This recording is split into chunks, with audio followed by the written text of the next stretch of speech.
Greetings, Dragon Ball fans, and welcome to part 14 of What If Vegeta Killed Gohan. In the last part, we saw the somewhat premature end of Goku Black and Zamasu. Earth's defenders, the Dragons, dove into action to save what they could of their hard-won world. After Black was killed by his other self's attack, Gohan captured that immortal Zamasu inside what amounts to a portable time chamber and took him to the past to meet Gowasu, Beerus, Whis, and his past self. After failing to Hakai the immortal Zamasu, Beerus settled for the next best thing, Hakaiing the past Zamasu, who would have gone on to become Goku Black. With both time rings sitting nearby on a table, there was no protection for Goku Black. The alternate future Zamasu never met him, was never convinced to act on his desires, and never wished for immortality. Now back on Earth, Gohan has gone to visit his mother, and introduces her to her granddaughter, Chi-Chi. There they retell their future family the events of the last few years, since they dragged Goku, Gohan, and Jet, Jiro's clone of Vegeta, to the future for the Super Saiyan God ritual. They also retell the story of Cell, something that was already told to them, in part at least, by their Videl, when she retrieved the other Saiyans for the ritual. You'll have to forgive the obvious Team 4-star influenced Cell here, it's kind of verging on my headcanon. After the androids had escaped, things had settled down for a while. But then Piccolo had sensed something terrible, and feeling that neither he, the now younger Kami, nor even Goku possessed the strength to fight this suddenly monstrous power, he heads to the lookout to meet with his other half. The two relatively young Namekians look at each other for a while, and then, with a sigh, Kami tells Piccolo to do it already. He was, of course, also aware of the goings-on down below. The newly merged nameless Namekian feels that he has a clear enough edge over the still largely imperfect Cell, and goes off to face him. Goku, Tien, and Jet arrive just as Cell finishes solar flaring the overconfident but still unacclimated Piccolomi, then cutting him in half with a Kienzan. Cell casually starts drinking the severed legs as Goku tells Tien to escape with what's left of Piccolo's top half. Goku, Jet, and the oddly imperfect Cell duke it out, with Cell having a clear advantage, despite there being two of them. Cell is barely able to contain his excitement. They're just coming right to him. Seriously though, who in the heck did this guy drink in his alternate future to get so strong? Eventually, Goku wears out, and Cell throws him into a nearby mountain, saying that maybe he'll save that one for a snack later on. There's bigger fish to chew on right now. He turns to stare at the bruised but determined Jet and smiles. Now that distraction is out of the way, he can have his lunch. The slightly more than semi-perfect Cell heads off to search for his third and final course, 18. I wonder if he got a groovy widow's peak from eating Vegeta. Krillin, who has been having lunch in the city with his new girlfriend, Lazuli, can sense that something bad is happening. He then receives a phone call, because they have mobile phones, right? And Bulma says that she's seen something terrifying from the video feed that Android 16 had sent through to her. She went back through Jiro's notes and read up on references to some sort of bio-android project. She explains, now on speakerphone, that it needs to absorb 17, 18, Lapis and Lazuli, and even Jet to evolve into his complete form. Lazuli is both disgusted and suitably upset. Her brother is dead, or absorbed? Jet, who she feels only a slight kinship with, is also in danger. Well, he was in danger. He's not anymore, because, This slightly more than semi-perfect Cell appears in the sky above the city and calls out to 18. She turns to Krillin and says that she'd rather die than be part of that thing. She kisses him on the cheek and presses his hand up against her chest. It's for the best. Please. Of course, we all know that Krillin can't bring himself to do it. He really, and I mean really, likes her. Tonight was going to be the night, wasn't it? So, powering up, he instead prepares to fire at Cell. Cell descends through the beam and crushes the man's hand, then throws him aside. At this moment, Tien materializes with Chiaotzu and Gohan in tow, and they put themselves between the injured Krillin and Lazuli and Cell. Cell, of course, cocks his head and sighs. Okay then, we'll do it the hard way. Cell proceeds to beat the crap out of them while Lazuli grabs the injured Krillin, and they escape. When Cell stops to notice that his precious 18 has disappeared, Tien decides it's about time to do his Kaioken-infused Kikoho thing. In the middle of a city, Tien? Really? As he invariably falls from the sky, almost out of energy, he touches his forehead and vanishes. Finally free from that infernal thing, Cell is back, and raging. He's lost 18. Wait, where'd that other man go? The one who was with her. The one he'd actually tracked to her. Pushing down his frustration, he searches for it. It's weak, but it's there. It's right there. Rushing toward it, he first spots the damaged 16, then he sees 18 leaning over Krillin, doing something with her shirt. 16 shouts something, and Krillin looks up past Lazuli. He quickly shoves her aside, revealing a loosely wrapped splint. Jumping up, he shouts Kaioken and starts charging a Kamehameha with his only working hand. Now, 18, Cell says, smiling down at them. You know that we have a strict no-strays rule. But don't worry, once you're all settled in, we'll take him to the vet and have him put down. Grimacing, Lazuli gets up and looks from Cell to Krillin, then to her own hands. She points them both up at Cell and starts firing as Krillin releases his Kamehameha.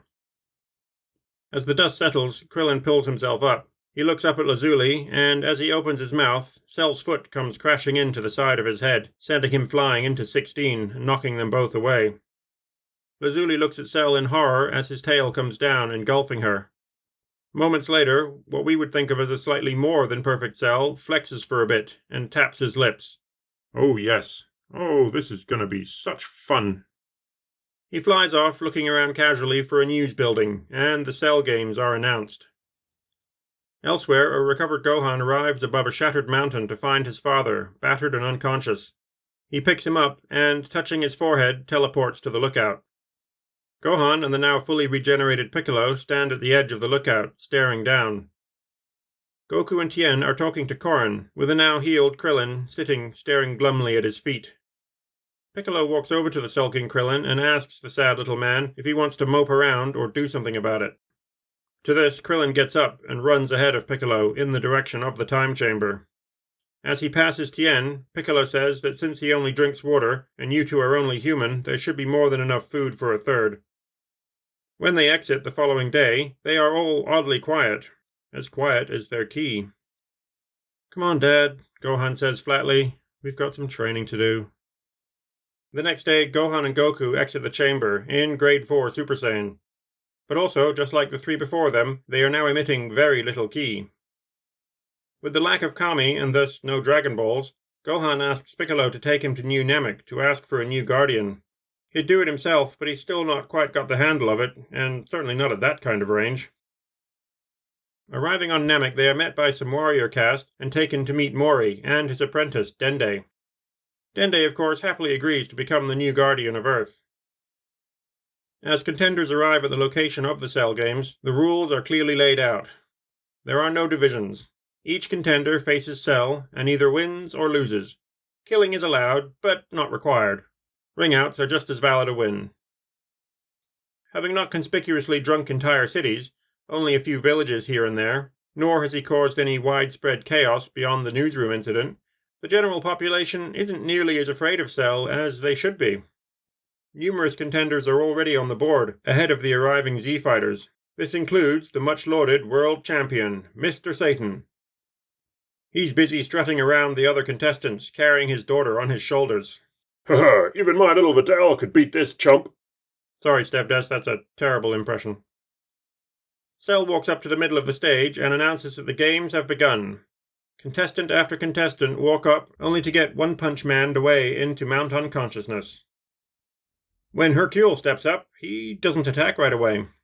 Instead, he loudly claims that the stage must have been rigged around where Cell is standing, so he should come to the champ.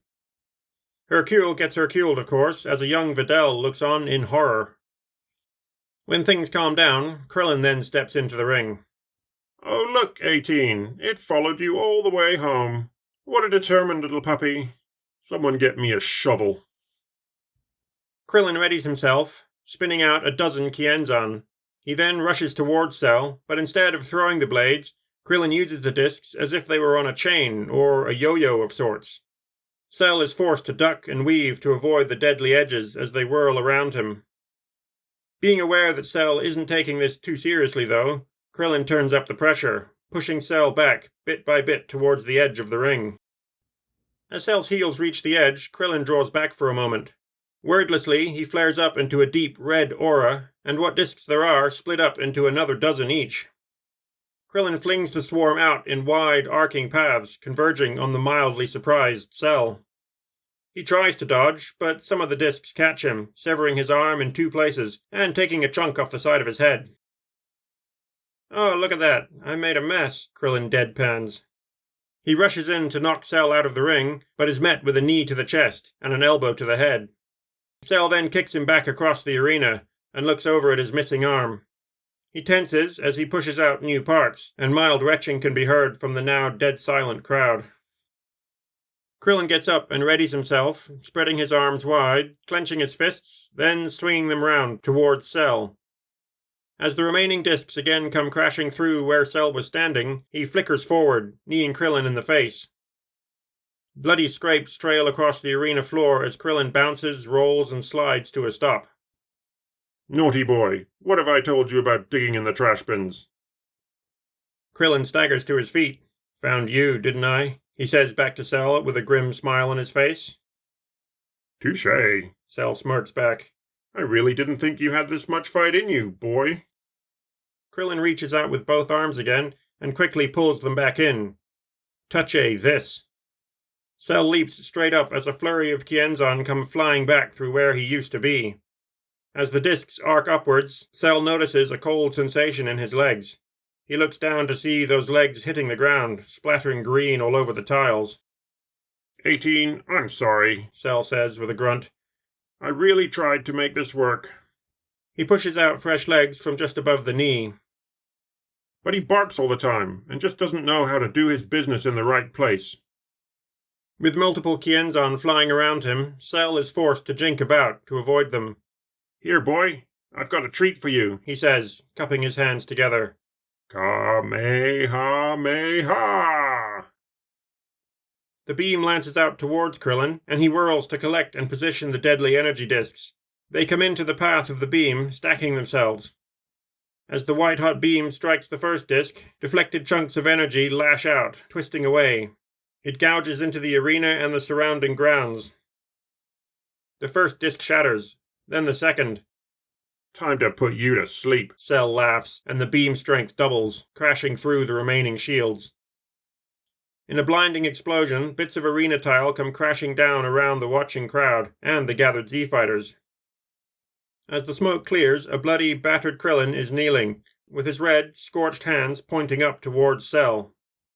Krillin mutters as he collapses to the bare dirt beneath him. Well, I would say don't poop where you sleep, but let's be honest, it's where you belong, Cell says as he settles to the arena floor. Okay, who's next? He asks, turning towards the Z-fighters. Tien, you want another crack at this perfect chestnut? What about you, Goku? No, says Piccolo as he walks across the arena toward Krillin. He carefully lifts him out of the dirt and walks back to the edge. Tien takes Krillin and sets him down on the ground, putting something in his mouth. Piccolo removes his turban and shoulder pads, tosses them aside, and then turns to face Cell. Oh, goody, Cell says. My post-breakfast snack grew back. Piccolo flexes slightly and tenses into a ready pose, sending a gust of wind and debris across the arena. What's the matter? Cell asks. Lost for words. Piccolo smiles and says, a word. Kaioken! Kaio what? Cell manages as Piccolo's knee connects with the side of his head. After bouncing across the arena for a bit, Cell corrects himself and slides to a stop. The red marks now have more green friends. Oh, it's on, Dad, Cell says as he positions himself, to which Piccolo raises an eyebrow. Didn't you look at the files properly? I'm a bio-android, built from the best DNA money can buy. Both you, Goku, the Brat, there's even, got a little bit of Krillin, and the Triclops, as nauseating as that is. Sorry, Yamcha, I guess you didn't make the cut. Ignoring this, Piccolo surges forward again, hitting air as Cell dodges out of the way. They clash on the arena ground, they clash in mid-air. The shockwaves knock what few remaining spectators there are further and further away from the ring. Energy balls and beams lance out from the air and the ground, sometimes exploding, sometimes striking the surrounding rocks and the arena itself. The very young Videl looks on wide-eyed from her groaning father. Gohan stands there, eyes flicking back and forth. His father is leaning back against a rock, staring off into space. Is he from the future too? He asks no one in particular. Gohan glances at Goku and shrugs. If he's his son, then he'd have to be from... Gohan sighs audibly. No, Dad. He's not our actual son. He's made from our DNA. What? He's a little bit Saiyan, a little bit Namekian, a little bit... Also those cool-looking aliens. Cell calls from somewhere above the ring. The ones with the horns. Frieza, Yamcha says. A freezer? Really? Oh, not cool. Shut up, Piccolo shouts, and the ring erupts in shattered pieces of tiling as Cell slams into it. Piccolo lands across from Cell, pulsing a deep red, with both hands pointing at his forehead. Ooh, I know this one. Macaca... Makan Kosopo! Piccolo's voice echoes from two places at once. And on that blatantly Team 4-star inspired cliffhanger, we will bring Part 14 to a close. If you're here, you've probably already watched Dragon Ball Z Abridged. If not, go watch it. Like, right now. No, seriously. It's probably the ultimate what-if. Can Cell stand up to Piccolo's Kaioken boosted special beam cannon? Or will he meet a similar fate to the last guy he used that attack on? Find out next time on Dragon Ball. What if Vegeta killed Gohan?